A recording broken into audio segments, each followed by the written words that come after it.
Hello students, welcome back to Magnet Brains Hindi.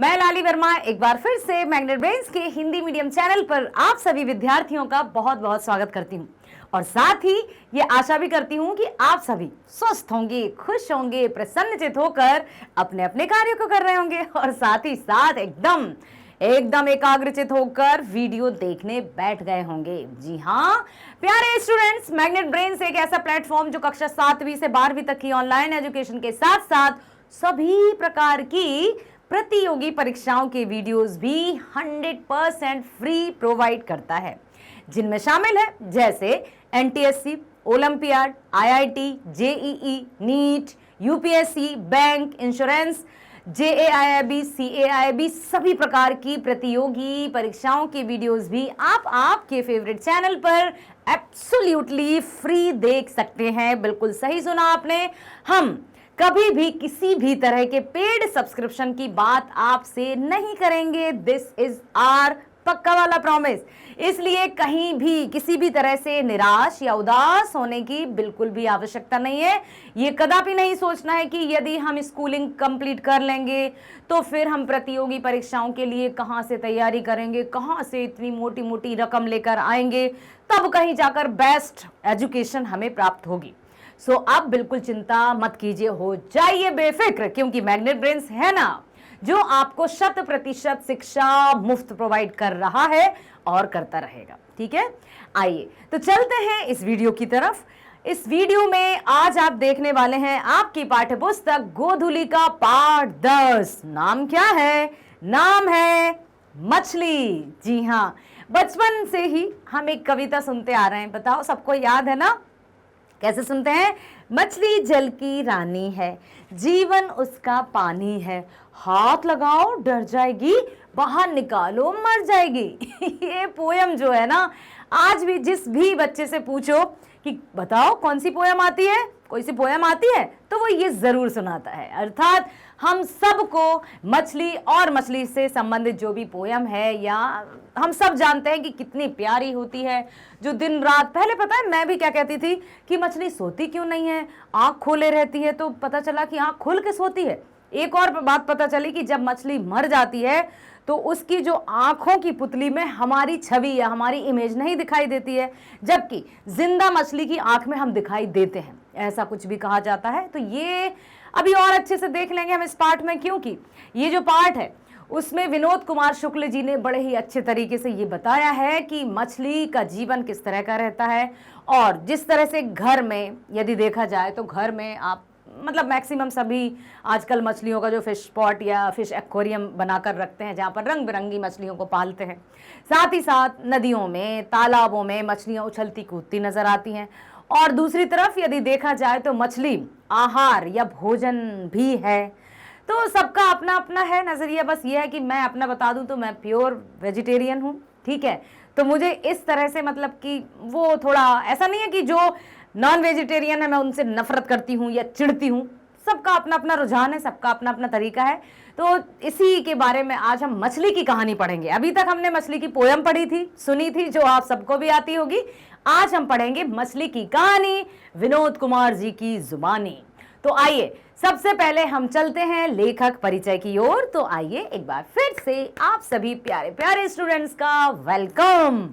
आइए करते हैं नमन विनोद कुमार शुक्ल जी को। और हम तो कहते हैं कि सदा सदा ही जो हमारे साहित्यकार रहे हैं, रचनाकार रहे हैं, चाहे वे कविताएं लिखते हों, है ना, या आत्मकथा या गद्य खंड या काव्य खंड की हम बात करें, या गद्य शैली की हम बात करें, या साहित्यिक विधा में काव्य विधा की हम बात करें, तो सभी रचनाकारों ने अपना अपना पूर्ण योगदान दिया है हिंदी भाषा का परचम पूरे दुनिया में फहराने की। ठीक है, तो मिलते हैं, जानते हैं विनोद कुमार जी के बारे में।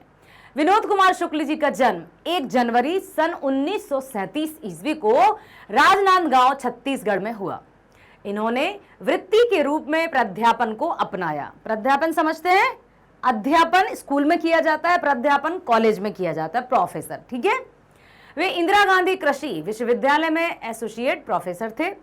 वे 2 वर्षों मतलब 1994 से 1996 ईस्वी तक निराला सृजन पीठ में अतिथि साहित्यकार भी रहे।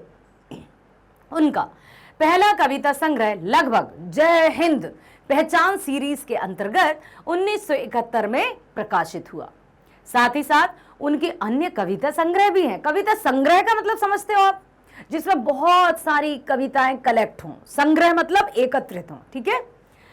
जैसे वह आदमी नया गरम कोट पहनकर चला गया विचार की तरह, ये उनकी कविता संग्रह का नाम है। इतना बड़ा नाम, ध्यान से सुनना। वह आदमी नया गरम कोट पहनकर चला गया विचार की तरह। सब कुछ होना बचा रहेगा, मतलब सब कुछ होना बचा रहेगा तो हुआ क्या है, और अतिरिक्त नहीं।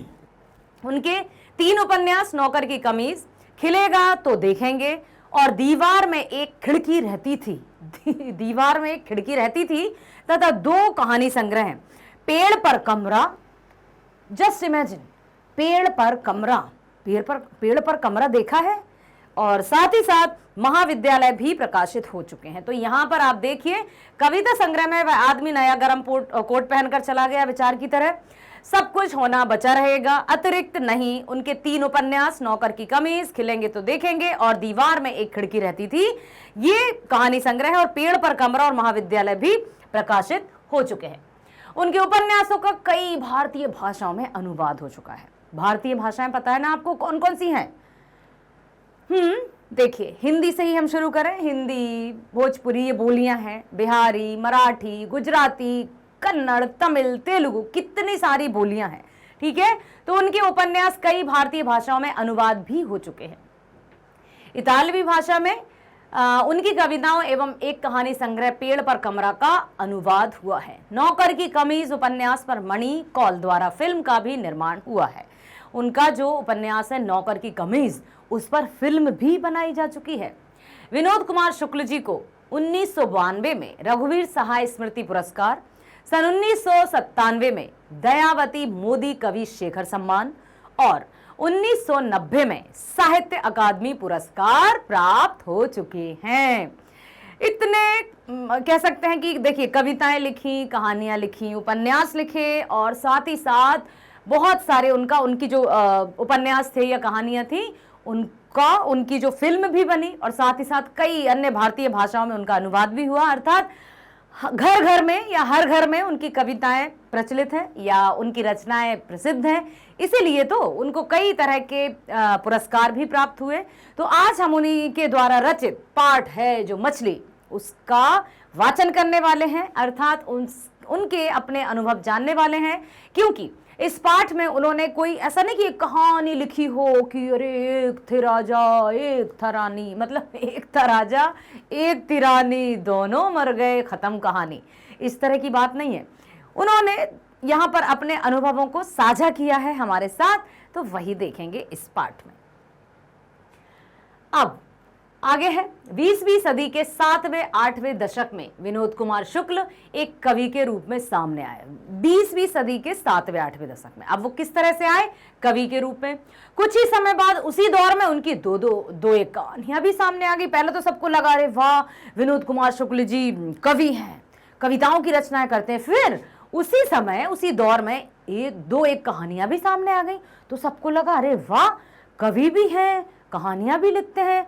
फिर तो और भी देखिए, उपन्यास भी आ गए, धारा और प्रवाह से बिल्कुल अलग, देखने में सरल किंतु बनावट में जटिल। अपने न्यारेपन के कारण उन्होंने सुधी जन का ध्यान आकृष्ट किया।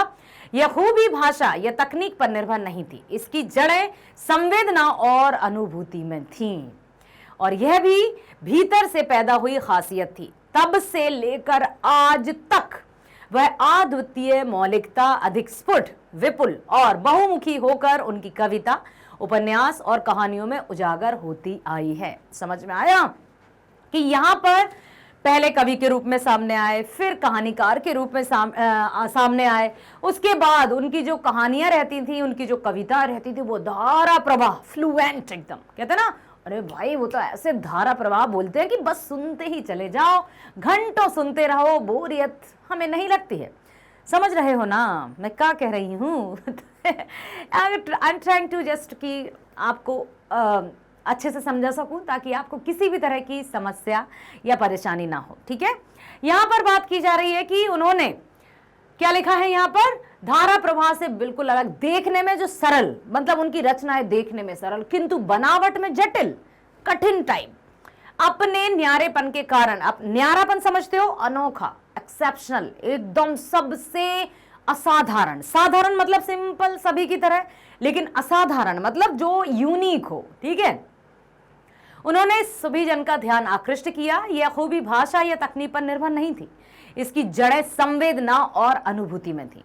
सिर्फ जो उनकी भाषा थी ना, वो किसी, मतलब जो उनकी लिखने की शैली थी वो किसी भाषा पर डिपेंडेंट नहीं थी। मतलब ऐसा नहीं कि सिर्फ और सिर्फ उनकी कविताओं या रचनाओं में शब्दावली ही बहुत अच्छे से लिखी हो, या फिर टेक्निकल तरीके से या तकनीकी तरीके से उनकी रचनाएं बहुत अच्छी थी, बल्कि इसके साथ ही क्या था, उनकी जो जड़ें थी, मतलब जो लेखन था वो संवेदना से और अनुभूतियों से बंधा हुआ था। संवेदना, अनुभूति मतलब देखो, अनुभव होता है एक्सपीरियंस, अनुभूति मतलब उस एक्सपीरियंस को या अनुभव को किस तरह से हम कोरिलेट करते हैं अपने ही जीवन से, पुराने जीवन से, वर्तमान जीवन से, या फिर भविष्य के जीवन से, ठीक है। तो उनकी रचनाएं इसी तरह से जुड़ी हुई थी, तब से लेकर आज तक वह अद्वितीय मतलब इनक्रेडिबल, अतुलनीय, अनुपम, अद्वितीय मौलिकता, अधिक स्फुट, विपुल और बहुमुखी होकर उनकी कविता, उपन्यास और कहानियों में उजागर होती आई है। उनकी यही खासियत है। प्रस्तुत कहानियों के उनके संकलन महाविद्यालय से ली गई है। अब ये देखो, जो मछली कहानी आज हम पढ़ने जा रहे हैं वो किससे ली गई है, उनके संकलन महाविद्यालय से ली गई है। याद रखना, प्रश्न पूछे जाएंगे कि मछली जो हम पढ़ रहे हैं वो उनके कौन सी रचना से या कौन सी रचना का अंश है। तो आप ध्यान रखना, कहानियों में प्रस्तुत कहानियों के उनके संकलन महाविद्यालय से ली गई है। कहानी बचपन की स्मृति के भाषा शिल्प में रची गई है। मतलब बचपन की स्मृति मीन्स हाँ, यादें, ठीक है। तो स्मृति का अर्थ होता है यादें, और उनमें एक किशोर की वया, संधिकालीन स्मृतियां, दृष्टिकोण और समस्याएं हैं। मतलब जो किशोर अवस्था समझते हो ना, एडोलेसेंस एज, जो मतलब 14 साल तक या 18 साल से पहले की 14 साल तक मान लेते हैं हम, जो टीन एज जो कहलाती है, ठीक है। तो उसमें किस तरह से उनकी स्मृतियां, उनका दृष्टिकोण को अंग्रेजी में पर्सपेक्टिव भी कहते हैं, नजरिया भी कहते हैं, और उन्हीं की समस्याओं का वर्णन है। कहानी एक छोटे शहर के निम्न मध्य वर्गीय परिवार के भीतर के वातावरण।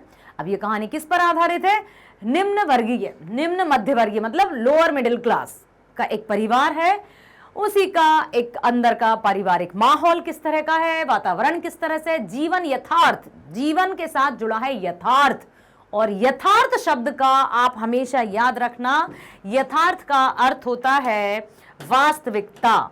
यथार्थ मीन्स रियलिटी। तो यहां पर जब भी आपके समक्ष यथार्थ नामक शब्द आ जाए तो आपको याद रखना है कि इसका अर्थ होता है वास्तविकता, ठीक है। अब यहां पर लिखा है कि इसी जीवन यथार्थ और संबंधों को आलोकित करती हुई लिंग भेद की समस्या को भी स्पर्श करती है। लिंग भेद समझते हो, जेंडर डिस्क्रिमिनेशन अब तो काफी हद तक मतलब गायब होने वाला है। अभी हम ये तो नहीं कहेंगे कि हाँ, जेंडर जो भेद है या डिस्क्रिमिनेशन है वो पूरी तरह से खत्म हो चुका है या समाप्त हो चुका है। अभी भी कुछ एरियाज ऐसे हैं, कुछ क्षेत्र ऐसे हैं जहां लड़की और लड़के में समान भाव नहीं है, अर्थात उनको समान दृष्टि से नहीं देखा जाता। पहले तो और भी कई तरह की रूढ़िवादियां थी, स्टीरियोटाइप्स थे।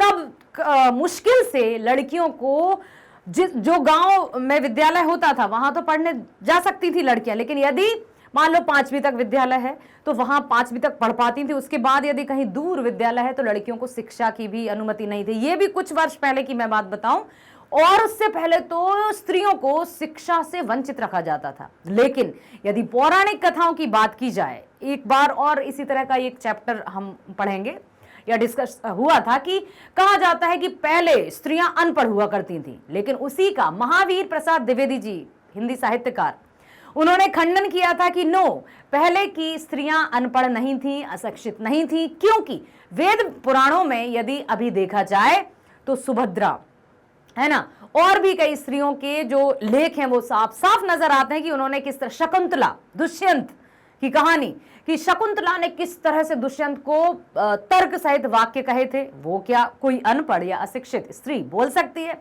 कदापि नहीं। ठीक है, तो ये प्रमाण मिले थे कि नहीं। फिर बीच में जो मिडिल एज आई है ना, उसके बाद थोड़ा थोड़ा जब पुरुष वर्चस्व समाज में फैल गया तो उसमें उसने स्त्रियों को घर की चार दीवारी के कैद कर दिया। मतलब जंजीरों से नहीं बांधा, लेकिन उसको यह था कि समाज में सत्ता सिर्फ पुरुषों की चलेगी, महिलाओं का काम सिर्फ घर बार या रोटी किचन या बच्चों को पालन पोषण इस तरह से है।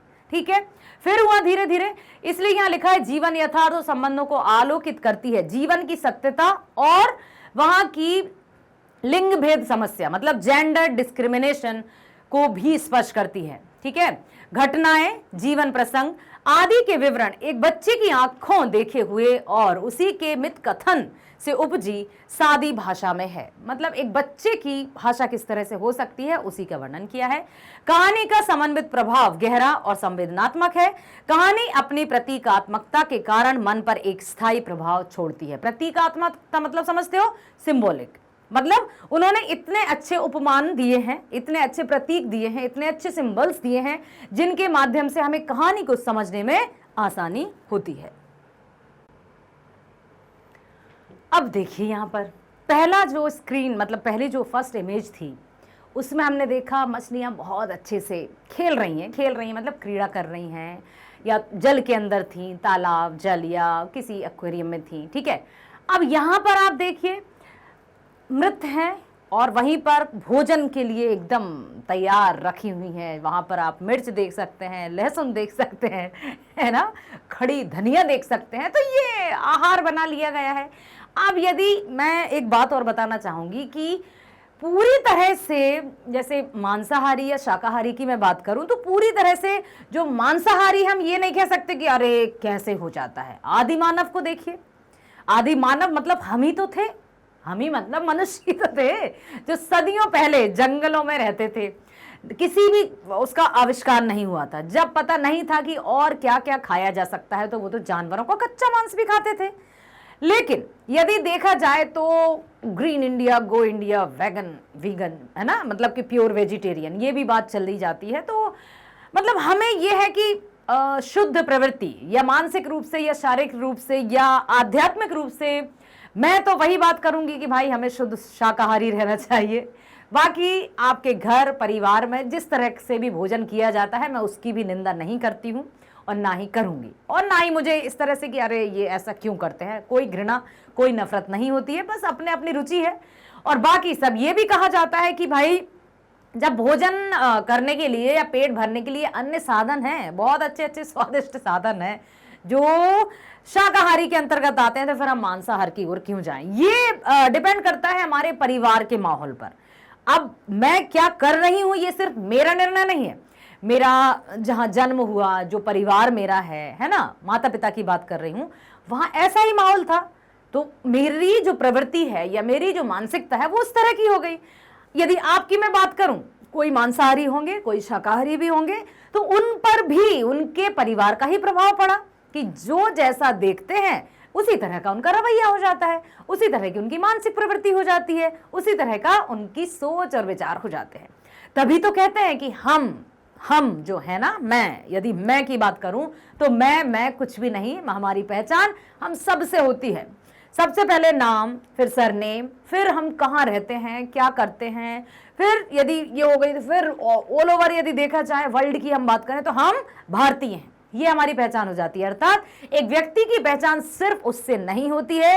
तभी तो कहते हैं कि जो भी बात हम कहते हैं सोच समझ कर कहना है, पहले तौलो फिर बोलो, ताकि किसी के भी मानसिकता या किसी पर भी हमारी बातों का नकारात्मक प्रभाव ना पड़े। पता है फिर क्या आता है सोचने में, लगता है किसी के भी या XYZ के परिवार में माहौल ऐसा ही होता होगा, इसलिए स्टूडेंट का या विद्यार्थी का बर्ताव ऐसा है या ऐसा है। या कोई कितना प्यारा बोलता है ये, अरे इसके परिवार में भी बहुत अच्छा माहौल है, पता है इसके माता पिता भी इसी तरह के होंगे, तभी तो ये स्टूडेंट इतना विनम्र है या अच्छा है। तो ये सब घर के माहौल पर डिपेंड करता है। और एक और बात, पूर्ण रूप से हम माहौल पर डिपेंडेंट भी नहीं रहते हैं। कुछ हमारी सोच, कुछ हमारी प्रवृत्ति और हमारी वृत्ति भी जीवन यापन करने में अहम भूमिका निभाती है। और ऐसा बहुत बार, जैसे हम डॉक्टर एपीजे अब्दुल कलाम की बात करें, और भी मतलब हैं ऐसे महान हस्तियां जिनके घर में माहौल था मांसाहारी, लेकिन उन्होंने मांसाहार को नहीं अपनाया, उन्होंने शुद्ध शाकाहार को अपनाया। तो ये अपनी अपनी प्रवृत्ति भी रहती है कि हम किस तरह से अपने जीवन को यापन करें। ठीक है, ये जीवन यापन करें तो अपनी पहचान हमें खुद निर्मित करनी होती है। तभी तो दो प्रकार की आइडेंटिटी रहती हैं। कौन कौन सी? एक अस्क्राइब्ड आइडेंटिटी, दूसरी अचीव्ड आइडेंटिटी। एस्क्राइब्ड आइडेंटिटी मतलब हमें जो बाय बर्थ मिलती है, जन्म के साथ ही जो हमें पहचान मिलती है, वो एस्क्राइब्ड आइडेंटिटी रहती है। ठीक है, और अचीव्ड आइडेंटिटी मतलब जो हम प्राप्त करते हैं हमारे कर्मों से, वो होती है अचीव्ड। जैसे आई एम अ टीचर, ये मेरी अचीव्ड आइडेंटिटी है, लेकिन मैं लाली वर्मा हूं तो ये मेरी एस्क्राइब्ड आइडेंटिटी है, क्योंकि ये मुझे जन्म से मिला है, जाति, या फिर मैं ऐसी दिखती हूं, हाँ, मेरा कद काठी, ये सब मेरी एस्क्राइब्ड आइडेंटिटी है जो मुझे बाय बर्थ मिली है। मैं हिंदू धर्म की हूं, ये मैंने अचीव नहीं किया है, ये मुझे बाय बर्थ मिला है। ठीक, इस तरह से। अब यहां आप देख ही रहे होंगे, तो सबके अपने अपने भोजन हैं, अपने अपने तरीके हैं, सब लोग स्वतंत्र हैं अपने आप के विचारों को अभिव्यक्त करने के लिए, भोजन आदि ग्रहण करने के लिए, कहीं भी आने जाने के लिए, सोचने विचारने के लिए। और सोचने विचारने पर तो किसी का कोई नियंत्रण ही नहीं होता। हमारा हम पर नियंत्रण नहीं होता तो दूसरों पर नियंत्रण की तो हम बात ही छोड़ दें। ओके, तो यहां पर बात की जा रही है इसी की। अब चलते हैं हम लेखक के अनुभवों पर, या लेखक के बचपन के विचारों पर, कि लेखक ने अपने मध्यम वर्गीय परिवार के माध्यम से मछली कहानी महाविद्यालय से जो ली गई है उसमें क्या बताने का प्रयास किया है। सुनना है ध्यान से, समझे। और आपको पता है ना कि मछली जल की रानी है, जीवन उसका पानी है, हाथ लगाओ डर जाएगी, बाहर निकालो मर जाएगी। यदि आपको और भी मछली से संबंधित कोई रचना, कोई कहानी, कोई कविता याद हो तो बताना मुझे। ओके, चलो आगे चलें। अब देखो, लेखक चले अपने बचपन में, बचपन की स्मृतियों में, और हम भी चल रहे हैं वहीं। तो आ जाओ सब लोग। दौड़ते हुए हम लोग एक पतली सी गली में घुस गए। बच्चों का काम क्या होता है? खेलना, कूदना, उछलना, यहाँ से वहां भागना, दौड़ना, बस यही करते रहना दिन। चाहे वो गर्मियों के दिनों, जैसे गर्मियों के दिनों में घर में मम्मी डैडी और जो भी रहते हैं सब परिवार में, वो थोड़ा विश्राम करते हैं, लेकिन बच्चे उछल कूद धमा चौकड़ी इसी में लगे रहते हैं। मैं अपनी भी बात करूं, अभी यदि रेस्ट का टाइम मिलता है तो रेस्ट करती हूं, नहीं तो मतलब इधर उधर भागने का तो अब टाइम नहीं है। या यूं कहे, बचपन में सब लोग आराम करते थे और हम यहाँ से वहां कूदते फादते रहते थे। तो ये बचपना सबका एक सा रहता है। तभी तो कहते हैं कि बचपने को अपने दिल में हमेशा जागृत करके रखना चाहिए। बच्चे को या बचपने को कभी मरने नहीं देना है। हम अपने बचपन को हमेशा सहेज कर रखें, क्योंकि बचपन ही हमें तरोताजा रखता है, एकदम एक्टिव रखता है। ओके, और एक बात बोलूं आपसे, वो ये कि अक्सर जैसे 8वीं 9वीं 10वीं या 6वीं 7वीं से ही हम शुरू कर लें तो बच्चों को बड़ा होने का बड़ा शौक होता है कि मैं बड़ा दिखूं, मैं बड़ा जैसा रहूं, मैं बड़े जैसा बिहेव करूं। नो, अरे भाई, अभी आपका बचपना है, बचपना जियो ना जी भर के, बड़े तो होना ही है। बड़े हो गए तो फिर सीधा बुढ़ापा ही आएगा फिर कोई हम बचपन में लौट कर नहीं आने वाले। इसलिए अपनी हर एक स्टेज को, अपने हर एक जो उम्र का जो पड़ाव है, बचपन है, देखो शिशु थे हम, थे ना, फिर हम बाल्यावस्था में आए, अब हम टीनेज में आ चुके हैं, तो इस एज को भी अच्छे से जियो। फिर आगे चलकर फिर हम युवावस्था, फिर हम बड़े हो जाएंगे, प्रौढ़ावस्था में चले जाएंगे, युवावस्था के बाद ओके, फिर हम चले जाएंगे वृद्धावस्था में। फिर हमें ये दिन नहीं मिलने वाले वापस। इसलिए जो भी उम्र है हमारी, उसी उम्र में जीना है, उससे ज्यादा बड़े होने की मत सोचना। मत सोचना मीन्स उस तरह से व्यवहार मत अपनाना कि मैं बड़ा दिखूं या मुझे सब देखें। अरे रहने दो ना, आप अपने आप को देखो। ठीक, चलो। तो दौड़ते हुए हम लोग एक पतली गली में घुस गए, लेखक और उनके भाई या जो भी दोस्त होंगे। इस गली से घर नजदीक पड़ता था। दूसरे रास्ते में बहुत भीड़ थी।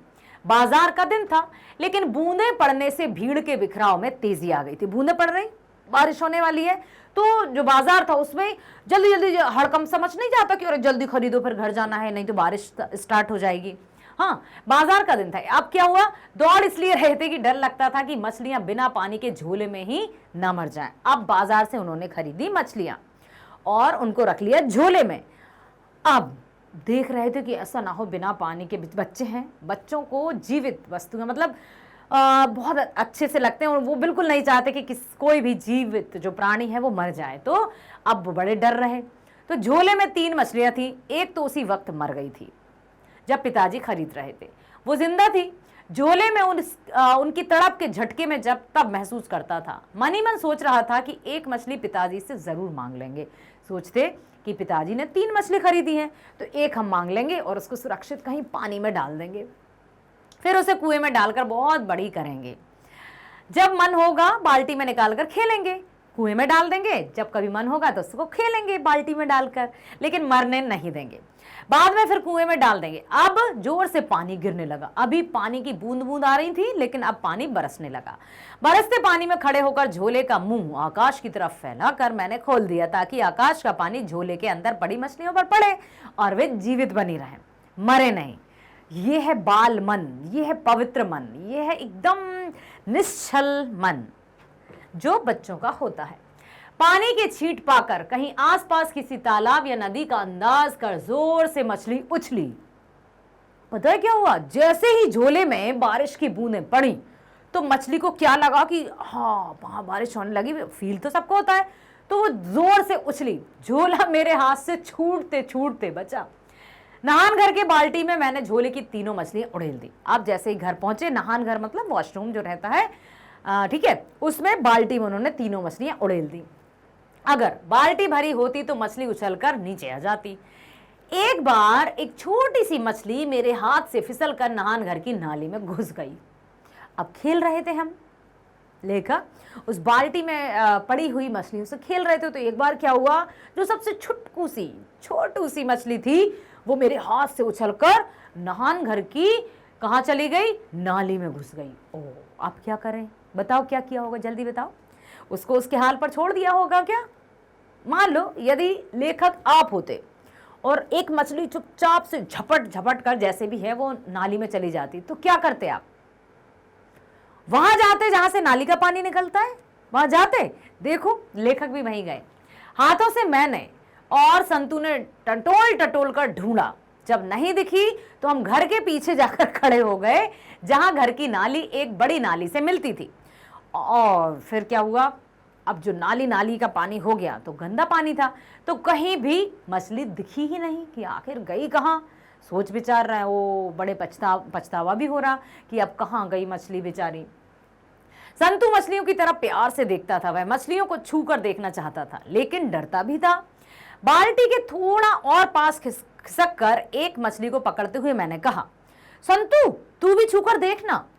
नहीं, काटेगी, संतू ने इनकार करते हुए कहा। मतलब जो संतू था वो मछलियों से डरता था।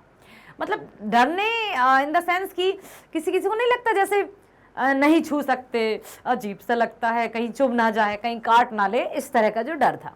ठीक, तो उसने कहा नहीं काटेगी और उसने मना कर दिया। नीचे दबी हुई मछली को आंखों में मैं अपनी छाया देखना चाहता था। जो नीचे दबी हुई जो मछली थी ना, उसकी आंखों में मैं मतलब लेखक अपनी छाया देखना चाहते थे, अपनी इमेज देखना चाहते थे। हम सब की आंखों में हम एक दूसरे को दिखाई देते हैं। मछलियों की आंखों में भी हम दिखाई देते हैं। तो यहाँ पर यही है कि नीचे दबी हुई मछली की आंखों में मैं अपनी छाया देखना चाहता था लेखक।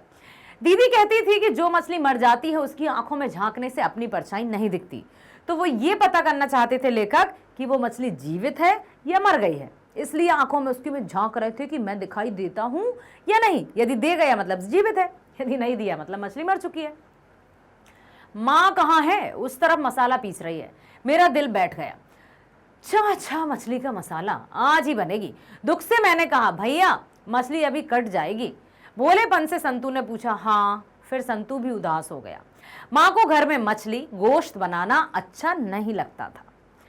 पिताजी ने कई बार कहा कि हम लोग भी मछली गोश्त खाया करें, लेकिन माँ ने सख्ती से मना कर दिया था और किसी को अच्छा भी नहीं लगता था, केवल पिताजी ही खाते थे। मतलब लेखक के घर में भी सिर्फ और सिर्फ उनके पिताजी ही खाते थे गोश्त, मतलब नॉन वेजिटेरियन थे या मांसाहारी थे। बाकी माँ बिल्कुल भी पसंद नहीं करती थी और बच्चे भी नहीं खाते थे। ठीक है, ये कहा।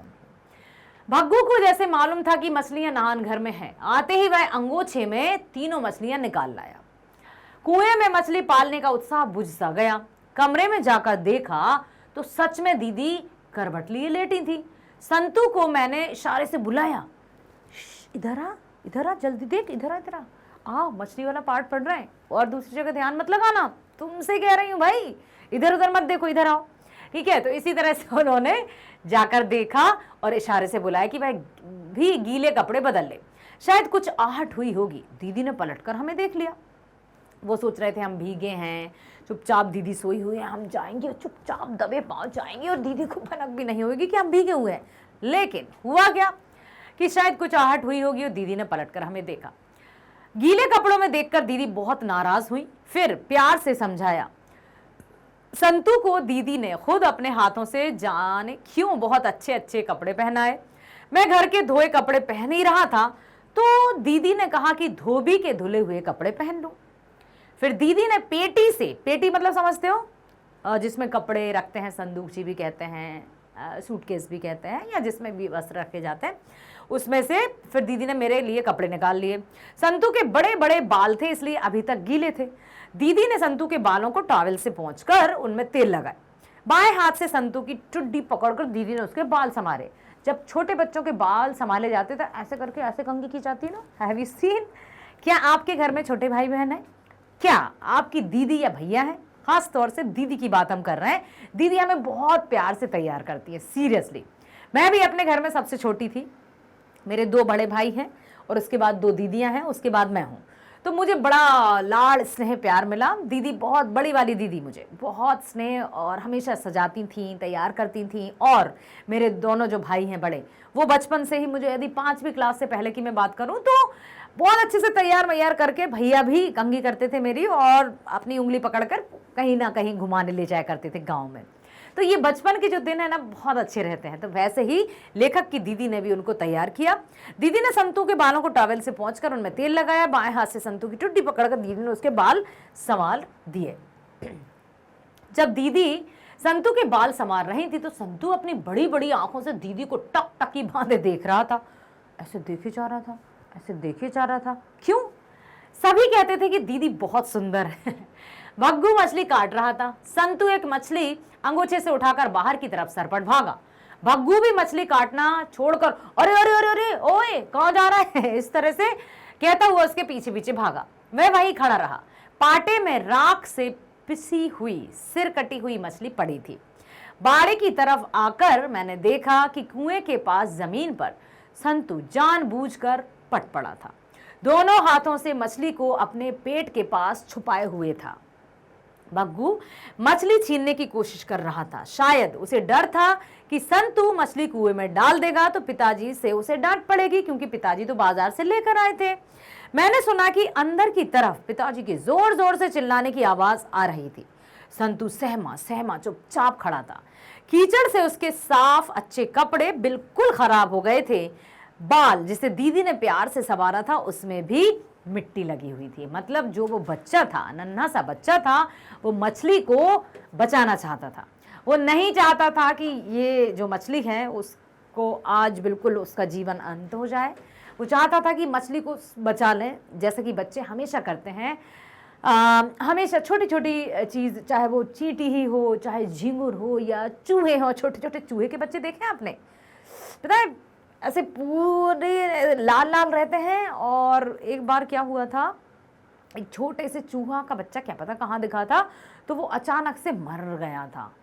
तो हमारे घर में, मैं बताऊं तो वो देख देख कर रोए थे कि देखो वो चूहा के बच्चा, या चिड़िया, कहीं से घायल चिड़िया मिल जाए या किसी ने कुछ कर दिया। तो मतलब बच्चे बहुत इमोशनल होते हैं और ये जो भाव हैं वो हमेशा जीवित रह सकते हैं, बशर्ते कि हम अपने मन में मानवीयता का भाव जागृत रख रहे हैं। मानवीयता का भाव का अर्थ होता है दया, परोपकार, ठीक है, दया, करुणा जिसको कहते हैं। जहां दया और करुणा है वहां ममता है, और ममता है वहां वात्सल्य है, और किसी भी जीव को हम तड़पते हुए नहीं देख सकते हैं। यही मानवता की सबसे बड़ी पहचान होती है। तो यहाँ भी लेखक ने यही कहा कि कीचड़ से उसके हाथ बिल्कुल खराब हो गए थे। बाल जिसे दीदी ने प्यार से संवारा था उनमें भी मिट्टी लगी हुई थी। समझ आया कि जो हमारी लेखिका है मतलब सॉरी लेखक हैं, उन्होंने अपने यहाँ के चर्चा की है कि किस तरह से उनका बाल मन था, या बाई थे, या दीदी थी, या पिताजी थे, या परिवार थे।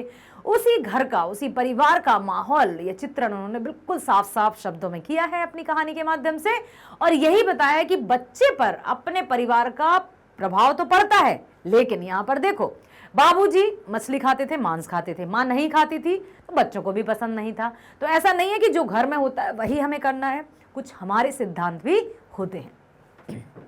इसी तरह से आपको बने रहना है फेवरेट चैनल मैग्नेट ब्रेन्स पर, ताकि आप हर एक कहानी, हर एक कविता का अर्थ बहुत आसान तरीके से समझ सको, और किसी भी तरह का कोई भी डाउट हो तो आप कमेंट बॉक्स में लिख सको। पता है ना आपको, मैग्नेट ब्रेन्स कक्षा 7वीं से 12वीं तक की ऑनलाइन स्कूल एजुकेशन के साथ साथ सभी प्रकार के कॉम्पिटिटिव एग्जाम्स जैसे ओलंपियाड, है ना, NTSC, spoken English, JIIB, CIIB, bank, insurances, SSC, RRB, सभी प्रकार की प्रतियोगी परीक्षाओं की वीडियोस 100% फ्री देता है। और अब आपको देखना है मैग्नेट ब्रेन्स हिंदी पर अपने वीडियो, तो just type magnet Brains Hindi, class 10th Hindi, click कर दीजिए। लाली वर्मा मैडम की फोटो पहचान में आती है ना, ये कौन है ये? अरे भाई आपकी लाली वर्मा मैडम है, तो क्लिक कर दीजिए।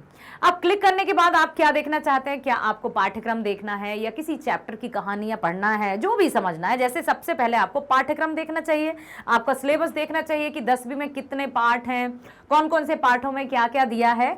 तो पाठ्यक्रम का वीडियो देखेंगे आप। पाठ्यक्रम का वीडियो जैसे ही आप क्लिक करेंगे तो आपकी लाली वर्मा मैडम प्रकट हो जाएंगी। प्रकट होते ही वो पाठ्यक्रम की संपूर्ण जानकारी देंगी, जिसमें आपकी दोनों पाठ्य पुस्तिकाएं शामिल होंगी, गोधुली और वर्णिका।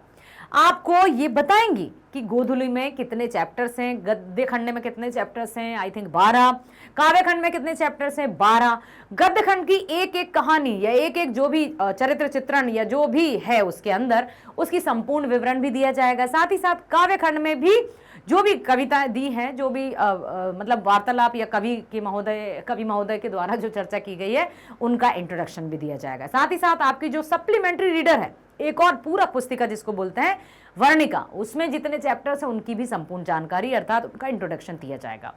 तो आपको आपका जो है पाठ्यक्रम का वीडियो बहुत ध्यान से देखना है, ताकि आपका एकदम सिलेबस यहाँ पर क्लियर हो जाए, ताकि आपको कोई डाउट नहीं रहे।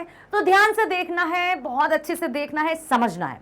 और जब आप ध्यान से देखोगे तो इतना तो मैं आपसे प्रॉमिस करती हूं कि आपको वीडियो पसंद जरूर आएगा। अब जब वीडियो पसंद आ ही गया है तो लाइक भी कर दो ना। लाइक करना है, सब्सक्राइब करना है, ताकि आपको सभी वीडियोस के नोटिफिकेशंस प्राप्त होते रहे। साथ ही साथ शेयर करना है, शेयर करना नहीं भूलोगे, मेरी बात मानोगे? तो अधिक से अधिक शेयर करो, मानते हो ना? I know, I trust on you. अधिक से अधिक शेयर करो, ताकि आपका और हमारा साथ मजबूती के साथ हमेशा के लिए हो जाए, क्योंकि मैग्नेट ब्रेन्स सदा के लिए है। हमेशा आपको कक्षा 7वीं से 12वीं तक की एजुकेशन के साथ साथ सभी प्रकार की प्रतियोगी परीक्षाओं के वीडियोस 100% अर्थात 100% फ्री प्रोवाइड करेगा ही करेगा। डर संदेह किसी प्रकार का मत पालना, हम सदा ऑनलाइन फ्री एजुकेशन प्रोवाइड करेंगे। ओके, चलो तो चलते हैं, मिलते हैं नेक्स्ट वीडियो में। स्वस्थ रहना, खुश रहना। हाँ, बाय बाय।